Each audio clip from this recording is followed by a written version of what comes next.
Olá, amigos, sejam bem-vindos ao canal.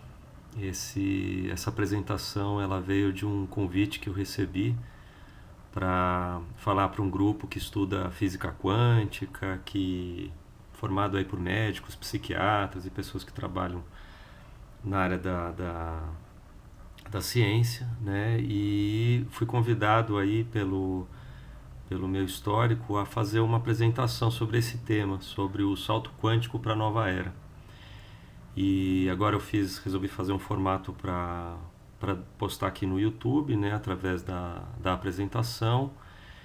E antes de começar, queria dizer que eu vou me apresentar ao longo do processo, né, falar um pouco de mim, minha trajetória pessoal, e dizer que tudo que está escrito aqui, tudo que está sendo falado, mostrado aqui, é o meu entendimento, é o meu ponto de vista e a minha forma de ter elaborado tudo isso. Então, não tem verdade absoluta, não tem nenhuma intenção de convencer ninguém do que é verdadeiro, do que é certo, do que é melhor, e sim compartilhar informações, compartilhar o que eu descobri nessa minha trajetória, ok? Esse primeiro slide de apresentação, eu estou chamando aqui do meu velho eu, que ele basicamente ele é uma descrição, né, de um currículo, de uma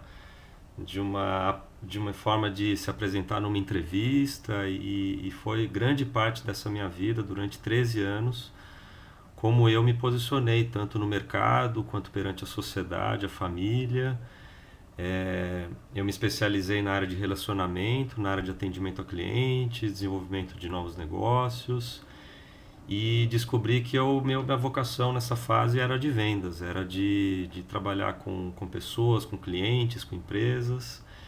E basicamente eu era um generalista e não um especialista, ou seja, eu conhecia de muitos produtos e serviços sem necessariamente ter que ser um especialista em alguma área ou até algum produto, né? Então, quando eu chamo de velho eu digo que eu era uma pessoa, infelizmente, materialista, de certa forma egoísta, muito preocupado só comigo mesmo, pouca preocupação e atenção às questões ambientais, ecológicas. Enfim, eu era muito centrado em mim mesmo. Então isso marcou muito essa minha primeira fase, que eu diria, de formação e também experiência em empresas, que foi onde eu estava atendendo essa minha necessidade da minha personalidade de pertencer, né? E a questão do status e toda a questão que a sociedade impõe. E aqui eu já explico o que aconteceu depois, né? Em 2012 eu pedi demissão do banco HSBC, que era onde eu estava, completando aí 13 anos de mercado corporativo, principalmente mercado financeiro, justamente porque eu passei por um processo de despertar espiritual, que eu vou falar um pouquinho no próximo slide. Um despertar de consciência, onde eu me abri para outras possibilidades, onde eu passei a questionar o que eu fazia na vida, não só nas empresas, no banco, quanto também na minha vida pessoal, e se abriu esse mundo espiritual, o mundo extrafísico, né, que eu diria aí vários nomes, o que as próprias religiões, né, abordam, que é o caminho da fé, o caminho do espírito, né, da alma, agenda da alma. E aí eu encontrei no próprio coach um novo sentido profissional, né? Fiz formação, passei pelo processo individualmente, pessoalmente, foi sendo atendido. E mais recentemente eu estou indo pelo caminho da psicologia transpessoal, que é justamente a psicologia que une a ciência ao lado espiritual e também ao lado da física quântica, que vai ser muito abordado nessa apresentação na Unipaz desde o ano passado. E quem que é esse novo eu? Que é o meu atual, né? Esse novo eu, ele é muito espiritualizado, ele é muito preocupado com as causas do mundo, com as causas humanitárias, com as causas da terra, do meio ambiente, né? A questão da alimentação, a questão da consciência do certo e errado, do serviço ao próximo, da busca mesmo, né, de sentido, de propósito e de missão, algo que eu tinha muito pouco na minha outra fase, que eu mostrei. Então esse novo eu, que é quem a gente vai estar, é na verdade quem tá trazendo essa apresentação e quem fala aqui com vocês, que eu diria que é minha agenda da alma, né? Eu descobri nesses últimos 6 anos de trajetória que o novo eu, ele é guiado pela minha alma, ele é guiado pelo meu espírito, e tudo que envolve esse planejamento, essa direção, que vocês vão entender com alguns gráficos, algumas imagens aí que eu vou usar, o que seria essa nova agenda do meu novo eu, ok? E aqui eu usei um gráfico de um autor conhecido, do Joseph Campbell, que chama A Jornada do Herói, mais para descrever na forma de um gráfico como foi comigo, né, dando os meus nomes para cada uma dessas fases, que aqui ele chama de ato, mas para dizer que o nome herói ele é um pouco relativo, porque não é o tipo de herói que a gente está acostumado, não é o tipo de herói dos quadrinhos, dos filmes ou até mesmo grandes personagens da história, mas é muito mais alguém que sai de um mundo comum, como a gente vê aqui no começo da parte verde, o início da trajetória, e ele explora vários outros mundos, ambientes e realidades, ou seja, como se ele descobrisse um mundo extraordinário, fora do comum, e ele volta, né? Então essa fase do primeiro ato, a fase da parte em verde aqui, foi quando eu vivi esse despertar espiritual de consciência, onde eu comecei a questionar a minha vida na sociedade, o meu propósito, os meus valores também. Eu comecei a rever muito isso. Fui muito, eu fui ajudado por pessoas no caminho, que vem aqui o encontro com o mentor, ou ajuda sobrenatural, né? Eu recebi, na minha experiência, o que eu chamo hoje de downloads, né, do meu espírito, da minha alma, do meu inconsciente, que me trouxe muita direção. E eu disse sim para esse chamado aventura. E uma vez que você diz sim a esse mundo novo, essa nova realidade, como se fosse quase você trabalhava para determinado instituição ou chefe, e de repente você descobre que você tem uma outra direção para seguir, e eu disse sim. Então esse segundo limiar, que é a parte em vermelho, eu vou estar falando mais no próximo slide, que é a ideia da caverna, né, que eu vou falar do mito de Platão na próxima, mas eu vou destacar aqui o ventre da baleia, que é essa fase de muitos testes e muitos desafios, que eu relaciono com uma história da Bíblia, do Velho Testamento, que é o Complexo de Jonas, ou o Livro de Jonas, que é o medo de ser grande, o medo do sucesso, porque quando você é chamado para essa jornada, é quase um complexo de Messias, é como se viessem para você e dizer, olha, você veio ser muito maior do que você achou, você veio fazer muito mais do que você pensou, e você não está sozinho. Mas nessa fase, que eu chamei de noite escura da alma, você passa por muitos momentos onde você se sente sozinho, perde a identidade, e você é realmente provado em níveis que eu nunca tinha imaginado. Mas, como diz o final aqui da fase do segundo ato, né, vem a recompensa e te motiva a seguir em frente.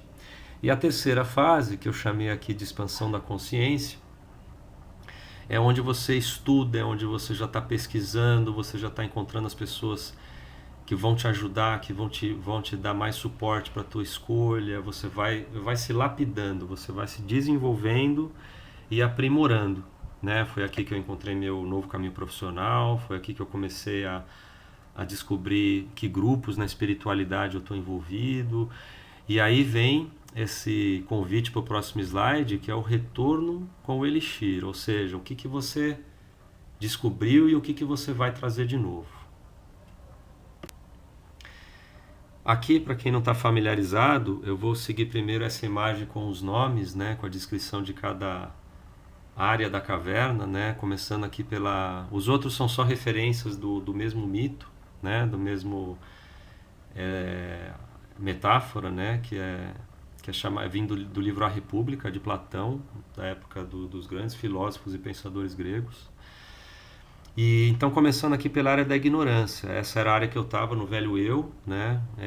Um pouco submetido e condicionado na sociedade aos conhecimentos e ideias impostas, que é essa segunda parte representada aí, de certa forma, pelas religiões, pelos dogmas, pelos códigos de moral e ética, pelas escolas, instituições de educação, instituições de medicina, instituições políticas, econômicas. É como se fosse um mundo apresentado pelos outros e não um mundo, vamos dizer, livre e diferente do que pode ser proposto, né? E aí, mais para a direita, passando, né, descobrindo que você não é obrigado a se submeter a esse universo, eu passei por essa área do entendimento, a área da compreensão de que você pode ser mais, de que você pode fazer mais, de que você pode escolher de forma diferente, né? Que já é a pessoa aqui saindo, começando a sair da caverna e descobrindo que tem uma luz ali, tem uma porta, tem uma saída. E quando ele sai, que é essa fase aí importantíssima, né?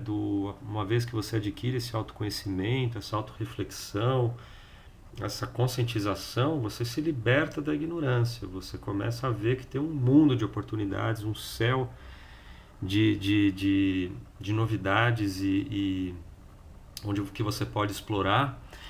E é nessa fase que é muito interessante, como eu falei, do último ato, né, da expansão da consciência na jornada do herói, que você quer voltar para a caverna, compartilhar e dividir com aquelas pessoas que estavam tendo a jornada com você, que conviveram com você, família, amigos, colegas de trabalho, relacionamentos, né? Você descobre tanta coisa incrível lá fora que você quer voltar e dizer para elas, né, o que você descobriu, as possibilidades que elas também têm se elas quiserem sair, né? É um convite mesmo, é voltar com esse elixir de convidar as outras pessoas que já estiveram com você para a experiência. Esse é o grande chamado para a experiência, para a descoberta, né? Que é o jornada do herói quando ela se mostra cíclica, né? Porque uma vez que você descobre uma coisa, você volta para contar. Você descobre outra, você já tem algo novo para compartilhar. Então o cíclico tem muito a ver com isso, e eu vivi muito isso nas minhas viagens, nas minhas descobertas, através das minhas peregrinações, que eu vou contar aqui no próximo slide. Cíclico, então, por causa disso, porque tem começo, meio e fim, depois volta, começa de novo, e você começa a ficar familiarizado com essa trajetória. E durante esse percurso, eu identifiquei aqui 4 que eu chamaria hoje de grandes vocações, grandes talentos, de certa forma, dons, né, que eu fui descobrindo ao longo da caminhada e que não faziam parte da minha vida antes, né, antes daquela minha saída do banco, antes daquele meu despertar de consciência. E o primeiro desses é a minha vocação de buscador, que eu diria com muita humildade que é herdada do meu pai. O meu pai era um buscador da verdade, um estudante, um pesquisador do trabalho do Gurdjieff, que é um filósofo pensador russo muito respeitado no esoterismo, no ocultismo, nas escolas de mistério. E então quem seguia esses ensinamentos era uma pessoa que questionava a religião, questionava ideias impostas, questionava a verdade, né, em vários aspectos, né? Então eu descobri quando eu despertei, né, quando eu estava nos meus 35 anos, que eu também tinha esse chamado de ir para a aventura, de ir para o novo, de saber de onde vem esses downloads, de onde vem essas informações, de onde vem esse caminho novo que estão me convidando, estão me chamando. E aí, através do próprio coaching e da psicologia, eu descobri esse chamado aí de ser um terapeuta, mas não um terapeuta muito convencional, nem um psicólogo comum, nem um coach muito comum de carreira. Não só isso, eu descobri que eu tenho esse poder ou essa capacidade de me conectar com a alma das pessoas, e às vezes num nível onde uma alma está perdida, uma alma está desesperada, uma alma está desesperançosa de alguma coisa, e eu venho com esse poder aí, essa capacidade de restauração, né? Que é trazer esperança para alguém, mostrar um outro caminho, uma saída, uma forma de reconstruir algo que parece perdido e já destruído, né? Então, foi muito interessante descobrir essa vocação, que é onde eu me encontro hoje profissionalmente, né? Como coach e como um aprendiz na psicologia transpessoal. E o outro talento é de pesquisador, né? Eu percebi que eu tenho uma avidez aí, uma sede, uma fome de buscar informações, de juntar teorias com práticas, de estudar experiências dos outros e compilar, né? Sempre juntar o que eu descubro e apresentar da minha forma, que é aquilo que eu disse na minha carreira profissional, né? Em vez de ser o especialista, eu gosto de sintetizar, eu gosto de ser genérico para depois trazer o que eu descobri, o que eu entendi de determinado assunto, determinada teoria, determinada tese, né? Então, esse pesquisador é desde do que envolve o que eu encontro na internet, na minha pesquisa em casa, que eu adoro fazer, mas também em campo, né? Grupos, lugares, experiências pessoais, cursos, workshops, tudo que me trazia o novo, né? Do estudo, da pesquisa, das experiências dos outros também, né? E por último, esse do mensageiro, né, veio muito um dom, uma capacidade que eu descobri minha de comunicação, né, de querer trazer uma novidade, contar uma notícia, disso tudo que eu descobria de bom sobre o que a gente vai falar mais na frente, sobre ascensão, sobre transição planetária, né, que é o tema desta apresentação. Eu tinha muito prazer e muita necessidade, até uma coisa dentro muito forte, né, de querer falar para os outros, querer convidar, querer mostrar, dizer que vale a pena, né, dizer que o que deu certo para mim pode dar certo para o outro também. Então coloquei aqui como uma boa nova, né? E, e é isso, tudo de bom que eu fui descobrindo ao longo desse caminho. E aqui eu compartilhei algumas imagens dessa minha caminhada, né? Começando aí pela minha foto com um casal de amigos, né, em Portugal, no caminho de Compostela, né? Eu comecei o caminho sozinho e terminei com eles, fiz metade sozinho, metade no final com essa dupla. E tive, como muitas pessoas relatam, né, experiências místicas, milagres que eu posso dizer que aconteceram, realmente totalmente guiado pela minha alma, conduzido e protegido pelo meu espírito, né? É realmente um caminho mágico, onde eu tive muito autoconhecimento, muita autodescoberta. Completei o caminho em praticamente 12 dias, são 250 quilômetros. Isso foi em 2012, na Europa, né? Aqui mais embaixo, à direita, é minha experiência em Abadiânia, né? No centro, na casa de Dom Inácio, né? Onde o médium João de Deus fazia os atendimentos. Eu vou me manter neutro aqui nesse meu relato dos acontecimentos atuais e apenas dizer que na minha experiência foi um lugar de muito crescimento espiritual, muito aprendizado, um grande resgate da minha fé e de me curar de alguns vícios muito tóxicos que faziam muito mal para mim, muito compromisso com a meditação, com o desenvolvimento da minha mediunidade, com conhecer pessoas novas, conhecer histórias de cura maravilhosas, incríveis mesmo, né? Então foram praticamente mais de 10 visitas a Abadiânia entre 2012 e 2015, né? E também um período que eu vivi lá, morei lá por mais de 2 meses, né? Então eu realmente conheci a fundo esse lugar. Aqui à esquerda eu destaquei o Centro Vipassana, né? Foi um processo de meditação durante 10 dias em silêncio, com práticas de meditação por mais de 50% do dia, e onde não se trocava nem olhares e nem conversas com ninguém. E eu tive muitos vislumbres, né, de alívio de dores, de curas emocionais, curas mentais. Trabalhei muito a minha concentração, nunca vim do budismo, nunca vim muito desse caminho do meditador, mas foi maravilhoso. Isso foi em 2014 e eu sou muito grato a essa experiência, né? E aqui eu destaquei as minhas visitas, né, por ecovilas, né, eu destaquei aqui uma rede de ecovilas que eu tive contato, né, incluindo Findhorn, que eu vou falar um pouco mais na frente, em outra parte da apresentação, onde eu também me envolvi num projeto potencial que aconteceu aqui em São Paulo, onde eu estava vendo o terreno, eu estava vendo a participação de construir hospitais, construir ashram, enfim, se abriu muito esse campo aí de um êxodo, né? Sair da cidade, ir para o campo, ir para o mato e tentar uma vida nova nesses lugares, né? E aqui, compartilhando por último a minha grande parceria dos últimos 2 anos, que é o Grupo Árvore da Vida Brasil. Na verdade, veio do Dr. Gabriel Cousens, que está no centro aí da foto, que é um médico psiquiatra, rabino, xamã e um grande nutricionista, né, americano, que ele que fundou a Fundação Tree of Life, né, nos Estados Unidos, com sede no Arizona. E formamos essa equipe nos retiros de jejum espiritual, onde eu passei a trabalhar como coach. Então, desde 2017, uma vez por ano eu faço esse trabalho com eles, né, quando ele acontece. E também tive uma série de alguns vídeos aí que foram postados no YouTube, que eu até vou recomendar um mais para frente, em parceria com eles. Então, um grupo muito bacana, com um trabalho muito a ver com o meu caminho pelo coach.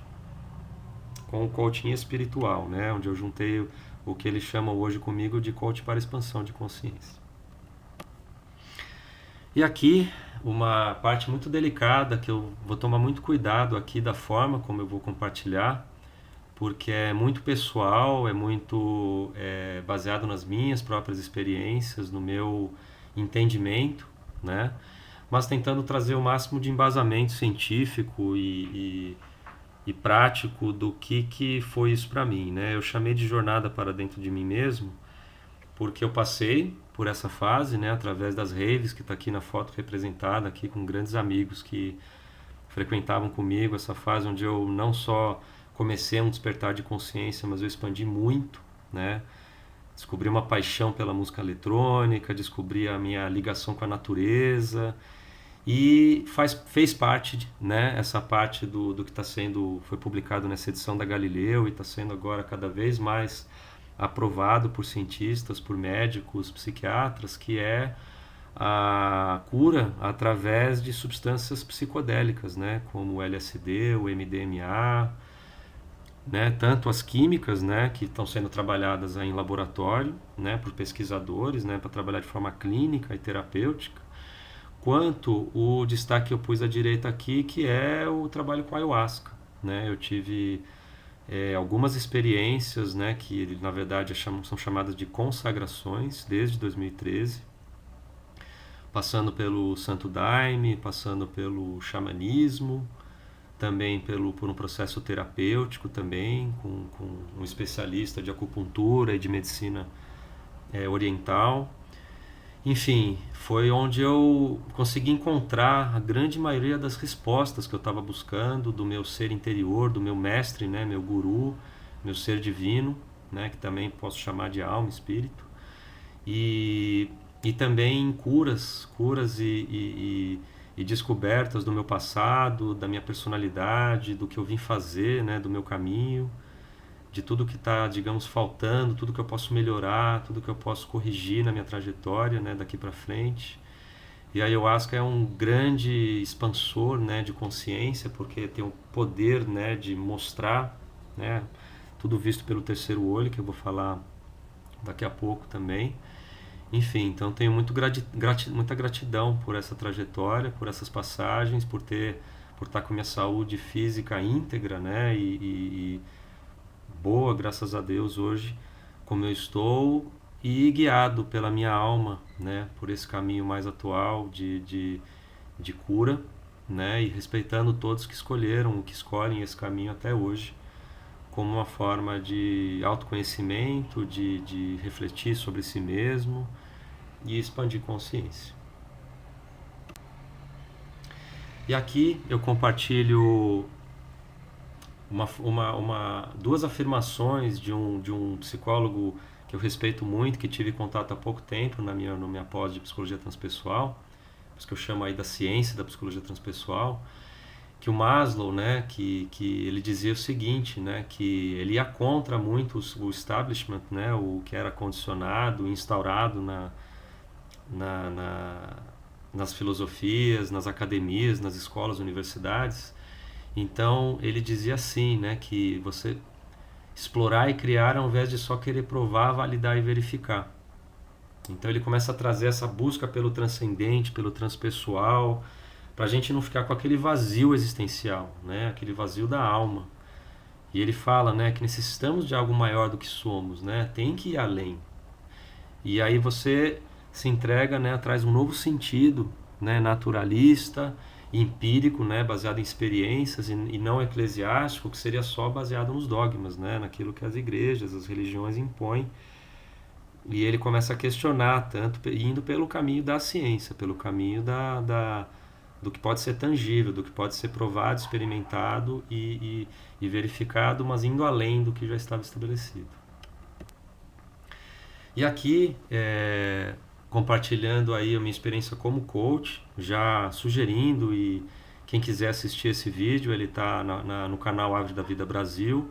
Ele fala sobre gestão de energia e física quântica no coaching, né? Então são esses os principais temas que eu abordo. Basicamente, como que a gente trabalha com essa parte inconsciente e consciente do propósito, e como que a gente direciona essa energia, como que a gente aprende a acumular e tapar os buracos, né, de onde a energia sai, daquilo que não está resolvido, e como que a gente pode aumentar os nossos hábitos daquilo que nos energiza. E a fase 2, onde a gente consegue abrir esse espaço para trazer o novo, né? E aqui compartilhando uma experiência pessoal maravilhosa em 2015, quando eu estive em Los Angeles. Eu participei de um workshop com o Tony Robbins, que é considerado por muitos o maior coach do mundo, não só o mais caro, mas o mais famoso, o mais reconhecido e o mais procurado, não só pelos treinamentos, um próprio filme, um documentário que ele tem no Netflix que chama Não Sou Seu Guru, que também vale muito a pena. Mas o que eu queria falar sobre ele, né? Eu que vi ele no palco, eu que estava presente, eu queria dizer o que é você ver alguém que parece um dínamo no palco. Ou seja, ele tinha tanta energia, ele emanava tanta vibração alta e muito boa, sabe? Que contagiava todo mundo que estava na plateia. Ele tem um poder, né, de transmitir compaixão, de transmitir verdade, de transmitir conhecimento de uma forma tão enérgica, tão poderosa, falando alto, falando com vontade, falando com um sorriso na cara. Então Tony Robbins, eu vi ele assim, como um dínamo, né? Como se ele fosse uma energia que irradia para todos os lados, de cima para baixo, para a direita para a esquerda. Parece realmente um vórtice, né, de energia. A gente vai falar um pouquinho mais para frente sobre isso. Então realmente uma grande experiência, um grande cara aí para que eu tive a oportunidade de conhecer, e foi um grande professor para mim nessa área de coaching. E aqui, como eu já falei bastante de mim, né, de uma forma que eu tentei ser o mais resumido possível, né, e agora eu entro no que eu tento trazer de questionamentos, né, para evitar a verdade absoluta, evitar a afirmação. Com esses dois filmes documentários, né, o Quem Somos Nós e o filme Matrix, né, no ano 2000, 99, quando ele lançou, que para mim foram grandes divisores de água, né.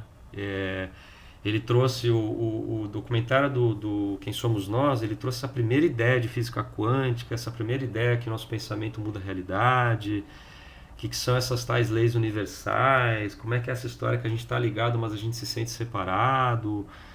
E o Matrix, ele trouxe essa coisa da realidade e imaginação, né? Um mundo virtual, um mundo holográfico, feito de bits e bytes, né? Números e matemáticas e como se fosse um mundo projetado, e o que seria a realidade, né? Quando ele traz a coisa de desplugar, né? Onde você está no mundo da resistência, aquele mundo à parte, diferente das máquinas, né? Então foi bem essa fase que eu vivi, de questionamento. E aí essa pergunta que eu trago como reflexão, né? Sem trazer necessariamente uma resposta, mas alguns pontos de vista que eu vou compartilhar mais na frente agora, que nós somos seres humanos com espírito e alma, ou nós somos seres espirituais em um corpo humano, tendo uma experiência na Terra.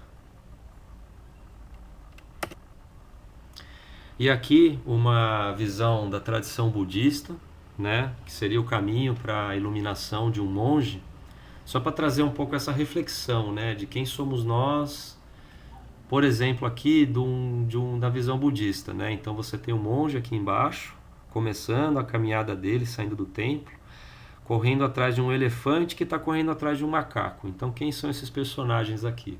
O monge, ele seria o observador. é o ser humano que já está desperto na consciência e ele está trabalhando através da meditação como que ele pode ser um observador consciente. Só que nesse momento que ele começa, ele não consegue nem dominar a mente, que é o elefante, e ele está completamente distraído pelo macaco, que representa essa agitação e distração. E ao longo dessa subida dele, vocês vão perceber que o monge vai chegando mais perto dos dois, o macaco vai chegando mais perto do elefante, e eles vão mudando de cor na medida que vai subindo. E quando ele já está mais em cima, o elefante já está branquinho, o macaco já está andando atrás do monge, ou seja, a distração na meditação já não está mais perturbando ele, nem distraindo ele para caminhos errados. Ele tem o encontro com o mestre, né? E a partir dali ele está mais perto desse caminho da iluminação, desse caminho da liberação, né?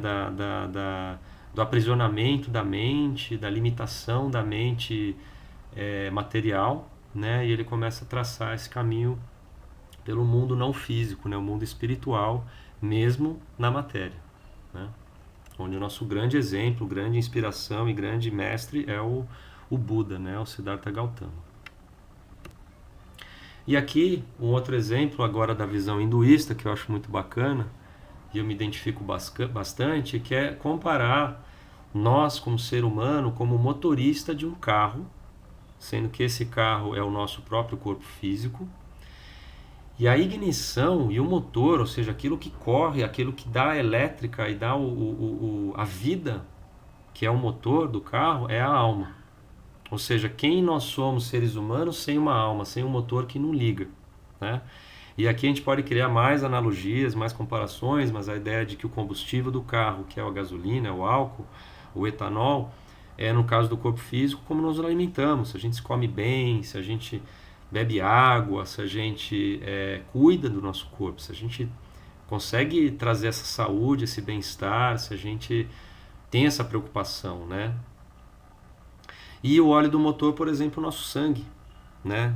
Tudo que corre dentro desse motor, dentro dessa máquina que é o próprio corpo humano, né? O nosso organismo, e nossos órgãos e nossos sistemas, né? Sistema nervoso, sistema circulatório, é realmente maravilhoso. E aqui eu gosto de fazer essa analogia com o carro, que os hinduístas ainda dizem, né? Que nossa alma estaria localizada aí na testa, pelo terceiro olho, e que essa alma simboliza a nossa mente, nosso intelecto e tudo que a gente decide, as escolhas que a gente faz. E o corpo físico nada mais é que um conjunto de ossos e carne, né? Que está simbolizado pelo esqueleto aqui. E então nós seríamos mais, né, do que isso, né? E a alma é esse grande força, grande energia, grande potencial, grande eletricidade que nos conduz. E também é essencial para conduzir esse carro, senão ele nem ligaria. E aqui eu coloquei o que, no meu entendimento, é o resumo da física quântica, também na visão da ciência, né? Apesar de terem muitas teorias ainda sendo provadas, testadas, mas resumindo a isso, a frequência, a vibração e a energia, passando por essas duas áreas do nosso corpo cruciais, que é o nosso coração, né? O chakra cardíaco, e o nosso mental, o nosso cérebro, onde a gente pensa, onde a gente tem as ideias, onde a gente decide, né, as nossas escolhas na vida, né, e essas frequências todas, né, essa vibração toda. A gente vibra baixo, vibramos alto. Nós estamos numa alta frequência ou numa baixa frequência? Lidamos com a energia de uma forma construtiva ou destrutiva, né? E aqui eu compartilho, começando já pelo processo de ascensão, começando na parte de transição planetária. Então aqui eu chamo de ascensão o que seria a subida, elevação das frequências, que aqui eu quis usar um exemplo de um filme, o Interestelar. Então eu vou tomar bastante cuidado aqui para não fazer nenhum spoiler, nada que possa interferir com quem vai assistir pela primeira vez, mas se fala muito já na internet, nos círculos esotéricos, nos círculos espirituais, inclusive igrejas, né, também, o que é essa ascensão, o que é esse mundo de terceira dimensão, o 3D, para o mundo de quinta dimensão, e o que seria esse tal portal da quarta dimensão, né? E aqui ele chama nessa imagem de velho universo para o novo universo, passando por uma espécie de um túnel. Então vamos ver o que é isso na visão do filme, do Interestelar. Então, a terceira dimensão ela é representada por um cenário de caos, um cenário de apocalipse. Aqui uma tempestade de areia, né? Então eles estavam ameaçados por uma série de desequilíbrios ambientais, né? Naturais, que representaria o nosso velho mundo, a velha Terra, né? Um momento talvez parecido com o nosso atual ou num futuro próximo. E a quarta dimensão eles trazem por toda uma parte que envolve a NASA, envolve astronautas de uma expedição espacial, né, de astronautas para descobrir outros possíveis planetas para habitar no espaço, em outras galáxias. E o caminho pelo qual esses astronautas poderiam fazer para descobrir esse novo lar para a humanidade são o que eles chamam dos wormholes, né, os buracos de minhoca ou portais interestelares, simbolizado por essa imagem aqui. E, por último, que seriam, na verdade, uma boa parte do filme, né, até o final, que é, na visão dos produtores e dos diretores do filme, o que seria esses universos de quinta dimensão, o que seriam esses outros planetas, essas outras galáxias, e como é que elas seriam conhecidas no cenário tempo-espaço, né? Então aqui tem o que eles chamam do Tesseract, né? Que é uma teoria muito interessante, né? De como esse tempo e espaço estaria interconectado e interligado numa ideia de simultaneidade, né? De mundos e realidades paralelas, com essa ideia de dimensões, né? O 0D o ponto, o 1D a reta, né? A trajetória, o quadrado, o 2D, que seria praticamente no plano, o 3D que você já vê através do plano, e o 4D que você vê como se fosse um cubo dentro de um cubo, como se fossem realidades dentro de outras realidades, né? Então Tesseract ou Tesserato, né, em português, vale muito a pena pesquisar o que os cientistas têm descoberto sobre essa teoria, né? Muito bacana, muito interessante. E aqui eu mostro outra visão do que seria a transição planetária, que é uma ponte, né?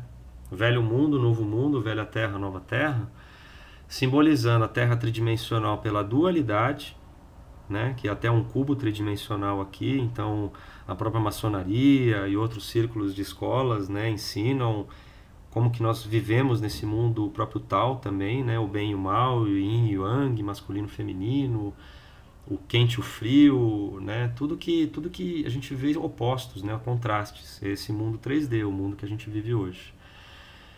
E do outro lado, o que eu descobri sobre essa quinta dimensão é que, de uma forma transcendente, de uma forma como se fosse um novo mundo, uma nova realidade, que a paz vai se sobressair sobre a guerra. E isso me lembrou muito o movimento do Plur, né, do Woodstock, dos anos 70, que era aquela ideia do Peace, Love, Unity, Respect, né? O Plur é como se fosse, olha, a gente pode escolher a paz em vez da guerra, a gente pode escolher o amor em vez do medo, em vez da destruição, a gente pode escolher a unidade ao invés da separação, né? Do bem e do mal, do certo e errado, da religião B, e o respeito, né? Da diversidade étnica, diversidade de escolhas de sexuais ou escolhas de caminhos de vida, caminhos profissionais. Então essa quinta dimensão seria um mundo que basicamente ele viveria em cooperação, ele viveria em harmonia, sem doenças como a gente conhece hoje, sem desequilíbrios ambientais como a gente conhece hoje, e com uma maturidade e uma sofisticação espiritual, um desenvolvimento espiritual muito acima do que a gente conhece hoje no mundo de quinta dimensão, né? É quase até difícil de imaginar isso acontecendo nos tempos de hoje. Por isso que eu trago nessa linha intermediária entre os dois planetas essa imagem do filme Nosso Lar, que representa uma colônia espiritual na visão do espiritismo kardecista, né, por uma psicografia, né, do André Luiz, né, que é um espírito muito respeitado no meio do espiritismo, que seria um mundo intermediário, né, um mundo onde na teoria das reencarnações, nós iríamos após a morte, nós íamos rever, fazer uma revisão da nossa vida encarnada, do que fizemos de certo, o que fizemos de errado, e planejar um novo encarne para justamente continuar o nosso desenvolvimento da alma, né? A nossa evolução espiritual. Então aqui seria um simbolismo aí, dentro do meu entendimento, da quarta dimensão, como se fosse um mundo temporário, um mundo de transição entre a terceira e quarta dimensão, onde o próprio espaço-tempo já seria diferente da terceira dimensão. Não seria tão linear como é na Terra, onde o tempo e espaço ele se manifesta de outra forma, já que não estamos com o mesmo corpo físico que estávamos aqui na matéria. E aqui, outra visão da transição planetária, já então falamos de mim no começo, depois falamos de nós como humanidade, né, como raça aqui, vivendo a experiência na matéria, ou seres humanos, né, com alma, com espírito. E aqui eu já estou entrando muito mais no planeta, muito mais entrando em quem é esse planeta Terra, onde nós moramos, que casa é essa que nós estamos, e quais são essas forças que atuam, né? E aqui eu trago a ideia da transição planetária vendo por uma espiral, né? Então, que nem aquele túnel, que nem aquela ideia de uma passagem de forças que atuam. Aqui eu trago a espiral, que atua tanto no ser humano, como a gente vê à esquerda, quanto nos vórtices, que são os chakras, né? Acima, né? Os chakras do corpo humano, os nossos centros energéticos, de transmissão de energia etérica, né? Eles não são visíveis em raio-x, eles não são visíveis nem aceitos totalmente pela medicina tradicional, mas a medicina oriental já trabalha com isso há muito tempo, por acupuntura, trabalha com meridianos, enfim. Todos os vértices, né? Ou seja, o do topo da cabeça, né? Que seria como entra a energia de cima, dos céus ou de outras dimensões, e o de baixo, que nos conecta com o centro da Terra, nos conecta com as energias do planeta, né? E aqui embaixo, a descoberta que já estão revelando que o próprio planeta possui chakras, né? E aqui eles são simbolizados assim como o nosso, né? Onde a espiral ela se cruza pelo Ida e Pingala, que são os nossos canais masculino e feminino, simbolizado nos chakras pela serpente, e aqui pelo dragão, né? Serpente, né? O caduceu, o símbolo da medicina, né? Aquele da serpente passando pela cruz, que na verdade a cruz é o próprio caduceu da tradição hermética, né, da medicina. E aqui no planeta Terra eu destaquei 3 lugares que eu já viajei entre os anos aí de 2014 e 2015, que é Monte Shasta, o Lago Titicaca na Bolívia, Peru, e Glastonbury na Inglaterra, né? Então o Glastonbury aqui simbolizado nessa imagem seria o chakra cardíaco do planeta, né? A gente vê Monte Shasta aí como chakra básico, né? O chakra da sobrevivência, o chakra do material, né? Do físico, né? E o Lago Titicaca aqui, ele está também como nosso chakra sexual na América do Sul, né? Veja a importância disso, né? Eu fiz um trabalho de ativação com um grupo de primeiro contato. Em Monte Shasta eu fui sozinho, fiz a peregrinação pela montanha e tive uma série de experiências incríveis lá. E Glastonbury também, visitei Stonehenge e passei por um workshop de ascensão. Foi uma experiência maravilhosa, realmente muito especial. E aqui é uma outra ideia de como eu vejo a transição planetária, né, esse processo de ascensão, e também está sendo falada aí por outros pesquisadores, outros autores de livros e de filmes, documentários e transmissões na internet, que é a mudança de estado, né? Então imaginamos que nós vivemos num mundo que nós consideramos sólido, né? Que segundo a física quântica também já está sendo questionado, né? Por causa da questão dos elétrons, do núcleo, dos prótons e nêutrons, né? Que na verdade parece sólido, mas no fundo não é, mas que na nossa experiência é, né? Aquilo que a gente toca é sólido. E que a gente estaria passando por uma espécie de um processo de sublimação para um estado mais gasoso, ou de um outro nome, um estado mais etérico, né? Que seria já esse nosso lar, onde o perispírito já não carrega um corpo tão denso, né? Seria essa a ideia, né? Mudança de estado, e seria potencialmente através de um aumento da temperatura. Então, o gráfico que eu primeiro falei, esse da esquerda, e esses dois da direita, seria o quanto a gente consegue atingir de novos estados, chegando até o plasma, através do aquecimento. E a gente vai falar um pouco mais na frente do que seria a ideia dessa energia de plasma, que são grandes descobertas científicas que vão trazer tecnologias no ramo do transporte, da medicina, inclusive espacial, incríveis pela frente. E na área da psicologia, eu descobri também que o Freud já dizia desse termo sublimação no sentido de transformar emoções negativas e conflitantes em estabelecimentos positivos, né, das fases iniciais da vida. E também na espiritualidade, sublimação é utilizada para transmutar, né, chegar a transformar emoções negativas, como raiva, como ira, né, e em emoções de paz, de harmonia e de equilíbrio através de yoga, meditação e outras técnicas, né? Então, sublimação também é um nome utilizado na espiritualidade e na psicologia. E a outra visão que eu encontrei é a ideia de compressão, né? Como se a Terra e nós mesmos, como humanidade na superfície, estaríamos sendo submetidos a um processo físico e mecânico de forças opostas, reduzindo o nosso volume, o nosso tamanho, ou nos submetendo a fortes pressões, né? Então, imagine a mola de um carro, né? Aqui está simbolizado uma mola. A mola aguenta grandes impactos, mas existe um limite, né? Essa mola pode quebrar, essa mola pode romper. Então, esse processo de transição planetária também ele é muito delicado no sentido dessas forças que atuam, que no meu entendimento, e nós vamos ver mais para frente com outras imagens, uma força que vem de baixo, como se viesse do núcleo da Terra, uma força mais gravitacional, mais magnética e telúrica, e as forças que vêm do céu, de outras dimensões, ou do cosmos mesmo, que seriam forças de elevação, forças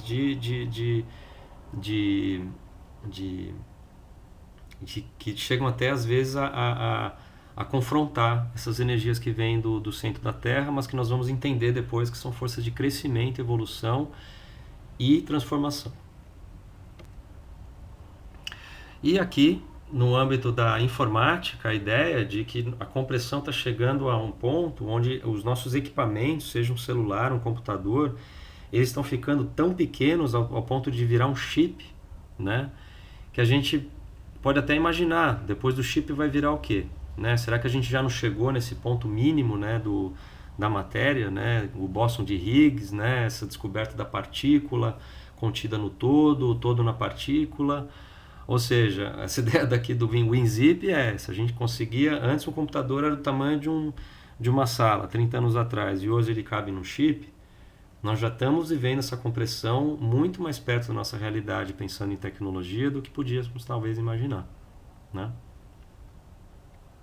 E é isso. Então essa é a primeira parte. Eu espero que tenham gostado, espero que tenha esclarecido aí alguns pontos. A ideia aí é ter essa troca nos comentários. Se vocês gostarem, por favor, deixem um like, deixem um curtir. Se não gostarem também, agradeço qualquer feedback, qualquer colaboração no sentido de trazer outros pontos de vista aí sobre os temas que eu abordei. Como eu falei, de uma forma genérica, de uma forma com o meu entendimento, minha visão, tá? E é assim que eu quero fazer esses vídeos, onde eles não sejam programados de uma forma que vocês precisam concordar com tudo, e sim ter expandir a ideia dos temas, expandir como eles podem se adaptar e terem sentido para quem estiver assistindo. Então, muito obrigado e até o próximo.